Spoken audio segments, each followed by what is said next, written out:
सुनो, हम्म, आपका बर्थडे आ रहा है नेक्स्ट मंथ। क्या लेना गिफ्ट में? मेरे को आप गोल्ड की रिंग ले दो हम्म। और उसके बाद जो आपका मन है। हाय, दिस इज आशीष। और आज इस वीडियो में बहुत ही इंपॉर्टेंट टॉपिक पे बात करूंगा, जो कि है gold investment. There are 5 different options available in India to invest your money into gold. Which one is my best? मैं कहाँ पे इन्वेस्ट कर रहा हूँ अपना मनी, उस सब के बारे में बात करूंगा इस वीडियो में। दिवाली, धनतेरस, नवरात्रे, दशहरा, ये कुछ ऐसे फेस्टिवल्स हैं जब अब इंडियंस अपना पैसा इन्वेस्ट करते हैं गोल्ड में।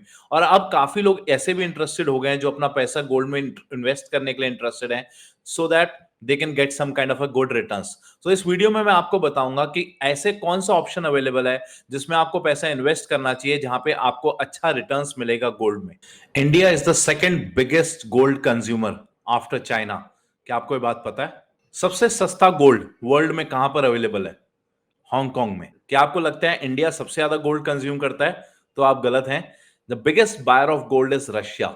आप यहां पे देख सकते हैं ऑलमोस्ट $39 बिलियन का एक्सपोर्ट हुआ है गोल्ड का इंडिया से ऑलमोस्ट इस ईयर। और सबसे ज्यादा जो ये एक्सपोर्ट हो रहा है वो मैं आपको यहां पे दिखा दूंगा। वो कट एंड पॉलिश डायमंड्स जो होते हैं उसका एक्सपोर्ट होता है। सबसे ज्यादा जो एक्सपोर्ट होता है इंडिया से वो होता है यूएस के अंदर, उसके बाद हांगकांग के अंदर, बेल्जियम के अंदर, नीदरलैंड्स के अंदर, यूएई के अंदर। गोल्ड को गॉड करेंसी भी बोला जाता है। क्यों बोला जाता है? क्योंकि बाकी जितनी भी करेंसीज हैं वो हम ह्यूमन बींग्स ने बनाई हैं, चाहे वो यूएस डॉलर हो, इंडियन करेंसीज हो, ये सब ह्यूमन बींग्स ने बनाया है। बट गोल्ड एक ऐसी करेंसी है जो गॉड्स मनी है, और उसका मैं आपको डिटेल में बताऊंगा नेक्स्ट फ्यू स्लाइड्स में। अब बात करते हैं उन 5 ऐसे ऑप्शंस की जिनमें आप इन्वेस्ट कर सकते हैं, और उनमें से कौन सा बेस्ट ऑप्शन है वो भी मैं आपको बताऊंगा। पहला ऑप्शन है फिजिकल गोल्ड, दूसरा ऑप्शन है गोल्ड ईटीएफ, तीसरा ऑप्शन है म्यूचुअल फंड्स के थ्रू आप इन्वेस्ट कर सकते हैं गोल्ड में, चौथा ऑप्शन है सॉवरेन गोल्ड बॉन्ड्स भी बोला जाता है, और पांचवा ऑप्शन है gold stocks. Yes, gold stocks. इन पांचों में मैं आपको बताता हूं डिटेल में वन बाय वन। अब हमें यह तो पता चल गया कि 5 ऐसे डिफरेंट ऑप्शंस हैं जिसके थ्रू हम गोल्ड में पैसा इन्वेस्ट कर सकते हैं। बट क्या हमने ये सोचा कि इन 5 डिफरेंट ऑप्शंस की जरूरत ही क्या है? क्योंकि end of the day result तो गोल्ड के रिटर्न से आएगा। अगर गोल्ड ऊपर जाएगा तो म्यूचुअल फंड भी गोल्ड का ऊपर जाएगा, ईटीएफ्स भी जाएंगे, और जित फिजिकल गोल्ड भी ऊपर जाएगा, और अगर गोल्ड नीचे आएगा तो बाकी सारे गोल्ड भी नीचे आएंगे। फिर ये 5 डिफरेंट ऑप्शंस की जरूरत क्यों है, उसके बारे में मैं आपको बताता हूं। तो पहला ऑप्शन है फिजिकल गोल्ड, जिसको हम किसी गोल्ड ज्वेलरी शॉप पे जाके बाय करते हैं, जैसे कि पीसी ज्वेलर्स है, कल्याण ज्वेलर्स है। ऐसे कई ज्वेलर्स अवेलेबल हैं जिन पे जाकर हम फिजिकल गोल्ड बाय कर सकते हैं। जैसा मुझे अपनी वाइफ के लिए गोल्ड की रिंग बाय करनी पड़ेगी उनके आने वाले बर्थडे के लिए, तो वो एक ऑप्शंस अवेलेबल हैं। उनको उनके एडवांटेजेस यही होते हैं कि हमें पहनने के बाद काफी अच्छा फील होता है कि हमने गोल्ड की ज्वेलरी पहनी है, स्पेशली फीमेल्स को। बट उनके भी काफी डिसएडवांटेजेस हैं। अगर आपको लगता है कि मैं अपने बच्चे के लिए, हमने इंडियन में देखा है काफी चलता हुआ आ रहा है कि आज मैं गोल्ड बाय कर लेता हूं सो दैट मेरी बेटी की जब मैरिज होगी फ्यूचर में वो सोना काम आएगा।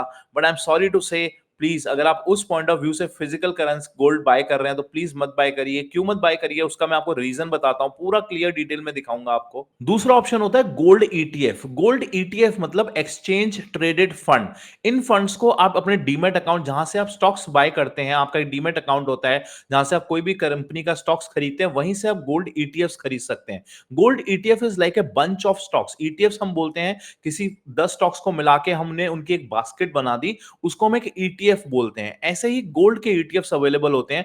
आप अपने ब्रोकर से जाके चेक कर सकते हैं, वहां से भी आप गोल्ड ईटीएफ बाय कर सकते हैं। वो फिजिकल फॉर्म में नहीं होगा, एक पेपर करेंसी होती है। जैसे कि आप स्टॉक्स बाय करते हैं आपके डीमेट अकाउंट में वो दिखता है, वैसे ही आपको गोल्ड के ईटीएफ्स दिखेंगे। मैं काफी सारे नाम आपको बता दूंगा, बट आप उन गोल्ड ईटीएफ्स को बाय कर सकते हैं। वो भी गोल्ड की फ्लक्चुएशन से, अगर गोल्ड प्राइसेस ऊपर जाते हैं तो वो भी अच्छे रिटर्न्स देते हैं, अगर गोल्ड प्राइसेस नीचे आएंगे तो उनके रिटर्न्स भी कम होंगे। उसका बेस्ट पार्ट यही है कि आप उन्हें मार्केट आवर्स में, जब स्टॉक मार्केट चल रही होती है ऑलमोस्ट 9:15 टू 3:30, कभी भी आप उसे इजीली बाय कर सकते हैं, कभी भी आप इजीली सेल कर सकते हैं। चाहे तो आप 500 रुपीज, 100 रुपीज तक के ईटीएफ बाय कर सकते हैं। जो भी उसका प्राइस चल रहा है, आप 1 क्वांटिटी, 2 क्वांटिटी, 10,000 क्वांटिटी, जितनी भी चाहे बाय कर सकते हैं। जितना भी टाइम को आपको रखना है, आपको फिजिकल करेंसी गोल्ड की तरह नहीं कि आपको बेचने में दिक्कत आ रही है। उसके चार्जेस काफी ज्यादा होते हैं फिजिकल गोल्ड के, मेकिंग चार्जेस देने पड़ते हैं, जीएसटी चार्जेस देने पड़ते हैं। वेरस गोल्ड ईटीएफ में आपको उन्हें कहीं रखने की जरूरत नहीं है। आप उन्हें अपने जैसे स्टॉक अकाउंट में होते हैं वैसे ही होते हैं, इजीली उन्हें सेल कर सकते हैं, कोई उसके ज्यादा चार्जेस नहीं होते हैं। क्या चार्जेस होते हैं वो भी मैं आपको बताऊंगा। थर्ड ऑप्शन आता है गोल्ड म्यूचुअल फंड। अगर आपको लग रहा है कि गोल्ड म्यूचुअल फंड कौन से हैं, ये कहां पैसा लगा रहे हैं, ये पैसा भी अपना गोल्ड के ईटीएफ पे ही लगाते हैं। अब आपके दिमाग में क्वेश्चन आ रहा होगा, क्या मुझे गोल्ड ईटीएफ में इन्वेस्ट करना चाहिए या म्यूचुअल फंड में इन्वेस्ट करना चाहिए? सब मैं आंसर आपको इस वीडियो में दूंगा, वीडियो को देखते रहिए। यहाँ पे आप देख सकते हैं काफी सारे ऐसे म्यूचुअल फंड्स अवेलेबल हैं जो कि गोल्ड से रिलेटेड हैं। उनका ईयरली रिटर्न्स भी आप देख सकते हैं। ऑलमोस्ट 3%, 6%, 7% का रिटर्न्स है ईयरली। अगर 3 इयर्स पे भी बात करें तो ऑलमोस्ट 3 इयर्स पे भी उनका रिटर्न ऑलमोस्ट सेम ही है। ईयर टू ईयर वो 6 to 7% का रिटर्न्स दे रहे हैं। और अगर आप गोल्ड के ईटीएफ्स देखेंगे तो उनमें भी ऑलमोस्ट आपको सेम ही रिटर्न्स मिलेगा, क्योंकि म्यूचुअल फंड भी अपना पैसा गोल्ड ईटीएफ्स में ही डालते हैं। फोर्थ ऑप्शन है गोल्ड बॉन्ड्स। आप बॉन्ड भी खरीद सकते हैं। Bond is something like a paper, जिसको हम बोलते हैं sovereign gold bond. Sovereign gold bond is introduced by RBI, reserve bank of India. Sovereign gold bonds का जो एडवांटेज बताया जाता है, मैं फिर से बोल रहा हूं बताया जाता है, वो है कि आप जितना भी गोल्ड की फ्लक्चुएशन होगी वो तो आपको रिटर्न्स मिलेंगे ही, उसके ऊपर 2.5% आप एक्स्ट्रा रिटर्न्स मिलेंगे। और दूसरी बात, आप इसको कहीं से भी किसी भी अपने स्टॉक ब्रोकर से खरीद सकते हैं, किसी भी बैंक से खरीद सकते हैं। अगर आपका डीमैट अकाउंट नहीं है तो मैं नीचे डिस्क्रिप्शन में लिंक दे दूंगा, वहां से आप डीमैट अकाउंट खोल के भी सॉवरेन गोल्ड बॉन्ड्स खरीद सकते हैं। बट सॉवरेन गोल्ड बॉन्ड का एक डिसएडवांटेज है कि इसका एक लॉक इन पीरियड होता है। आप इसको 8 इयर्स तक आपको इसको लॉक इन पीरियड है, आप इसको बेच नहीं सकते हैं। अगर आप बेचते हैं तो उसके आपको एक्स्ट्रा चार्जेस कुछ देने पड़ेंगे। मैंने भी सॉवरेन गोल्ड बॉन्ड्स लिए थे, ऑलमोस्ट 1.5 से 2 साल मैंने इसको रखा अपने पोर्टफोलियो में। मैं आपको दिखा देता हूं यहाँ पे उनके रिटर्न्स। मैंने ऑलमोस्ट 2 लाख रुपए इन्वेस्ट किए थे सॉवरेन गोल्ड बॉन्ड्स में, और मुझे भी समझ नहीं आया, जबकि उस वक्त गोल्ड प्राइसेस भी कोई बहुत ज्यादा डाउन नहीं थे, मेरा पोर्टफोलियो -10% था। क्यों था 10% डाउन, मुझे इसका रीजन आज तक समझ नहीं आया। इसी वजह से मैंने अपना पैसा यहां से विड्रॉ कर लिया। तो मैं शायद आपको रिकमेंड नहीं करूंगा। इनफैक्ट आपको बहुत सारे ऐसे वीडियोस मिलेंगे, बहुत सारे ऐसे पब्लिक डोमेन मिलेंगे जहां पे आपको बोला जाएगा सॉवरेन गोल्ड बॉन्ड्स में इन्वेस्ट करिए। बट मैं जितनी भी इंफॉर्मेशन आपको यहां देने की कोशिश कर रहा हूं वो सब एक प्रैक्टिकल इंफॉर्मेशन है, कोई बुकिश नॉलेज नहीं है। वो इंफॉर्मेशन मैंने खुद इंप्लीमेंट करी है, चाहे वो गोल्ड के ईटीएफ्स हो, गोल्ड के म्यूचुअल फंड्स हो, सॉवरेन गोल्ड बॉन्ड्स हो, फिजिकल गोल्ड हो, इन सब में मैंने पैसा इन्वेस्ट किया है, वहां से मैंने सीखा है, और वही मैं इस वीडियो में आपके साथ शेयर कर रहा हूं। अब बात करते हैं फिफ्थ ऑप्शन में, जो कि मेरा फेवरेट ऑप्शन है, गोल्ड बिजनेसेस। आपको गोल्ड बिजनेसेस में भी आप इन्वेस्ट कर सकते हैं, जैसे कि ऐसी कंपनीज जो कि गोल्ड की मैन्युफैक्चरिंग में, उनकी कटिंग में, उनकी पॉलिश में, ज्वेलरी बनाने में काम आते हैं। ऐसी काफी स्टॉक मार्केट में कंपनी लिस्टेड हैं जो कि गोल्ड का बिजनेस करते हैं, जैसे कि पीसी ज्वेलर्स, कल्याण ज्वेलर्स एक बहुत ही पॉपुलर कंपनी है जो कि गोल्ड में बिजनेस है। Goldiam international. As a disclaimer, ये जो आप स्टॉक प्राइसेस अपने सामने देख रहे हैं, इस कंपनी में मैंने अपना पैसा इन्वेस्ट किया था, आज भी मेरे पोर्टफोलियो में स्टॉक है। एज ए डिस्क्लेमर मैं आपको ये बात पहले से बता देता हूं। मैं आपको यहाँ पे उसके रिटर्न्स भी दिखा देता हूं इस कंपनी के।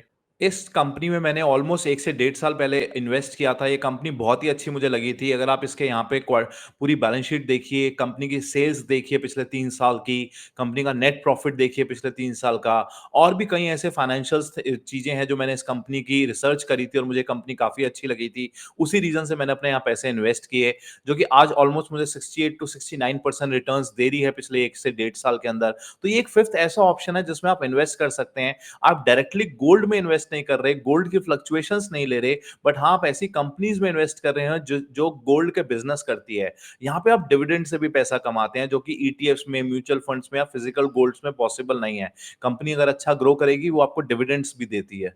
गोल्ड को गॉड मनी भी बोला जाता है। क्यों बोला जाता है? क्योंकि जैसे मैंने आपको बताया था, जितनी भी करेंसीज हैं वो हम खुद प्रिंट करते हैं, गवर्नमेंट प्रिंट करती है। जितना चाहे उतना वो प्रिंट कर सकती है, उसके पीछे रूल्स जरूर होते हैं। बट जब भी कोई भी गवर्नमेंट पैसा प्रिंट करती है, चाहे वो इंडियन करेंसीज हो चाहे डॉलर हो, उस कंट्री का इन्फ्लेशन बढ़ता रहता है। So gold and inflation has a direct relationship. Long term में बात कर रहा हूं, अगर इन्फ्लेशन ऑलमोस्ट 5% से बढ़ रहा है ईयर टू ईयर, तो अगर पिछले 50 सालों का आप इन्फ्लेशन देखें और हर साल एवरेज 5 to 6% भी इन्फ्लेशन को मान के चले कि इन्फ्लेशन बढ़ रहा है, तो पिछले 50 सालों में ऑलमोस्ट 2000% इन्फ्लेशन बढ़ चुका है। वेरस अगर आपने वही पैसा हर साल गोल्ड में इन्वेस्ट किया होता तो आप इन्फ्लेशन को तो जरूर बीट कर लेते। इसीलिए गोल्ड को यह भी बोला जाता है कि गॉड्स मनी है। तो जितना भी आप इन्वेस्ट करेंगे गोल्ड के अंदर, वो इन्फ्लेशन को जरूर बीट करेगा। तो अगर आप ये एक्सपेक्ट कर रहे हैं कि मुझे गोल्ड से कोई बहुत ज्यादा रिटर्न्स मिल जाएंगे, आई एम सॉरी टू से आपको बहुत ज्यादा रिटर्न्स तो नहीं मिलेंगे, बट हाँ आप इन्फ्लेशन को जरूर बीट कर सकते हैं। गोल्ड और स्टॉक मार्केट का अगर मैं आपको रिटर्न्स दिखाऊं, पिछले 15 सालों में ऑलमोस्ट दोनों ने सेम रिटर्न्स दिए हैं। Stock market as an index की मैं बात कर रहा हूं, किसी पर्टिकुलर कंपनी की बात नहीं कर रहा हूं। अगर मैं निफ्टी के रिटर्न्स देखूं और गोल्ड के रिटर्न्स देखूं, तो ऑलमोस्ट दोनों ने 11 से 12% रिटर्न दिए हैं। बट इसी टाइम फ्रेम को अगर मैं 15 ईयर से हटा के 100 ईयर्स कर दूं, तो आप देख सकते हैं स्टॉक मार्केट ने काफी अच्छे रिटर्न्स दिए हैं एज कंपेयर टू गोल्ड। और जब सबका प्रोडक्ट सेम ही है, सब गोल्ड में ही इन्वेस्ट कर रहे हैं, चाहे वो फिजिकल गोल्ड हो, ईटीएफ हो, म्यूचुअल फंड्स हो, तो फिर मैं किस में पैसा लगाऊं? तो उसका आंसर मिलता है आपको इनके फीस और टैक्सेस से।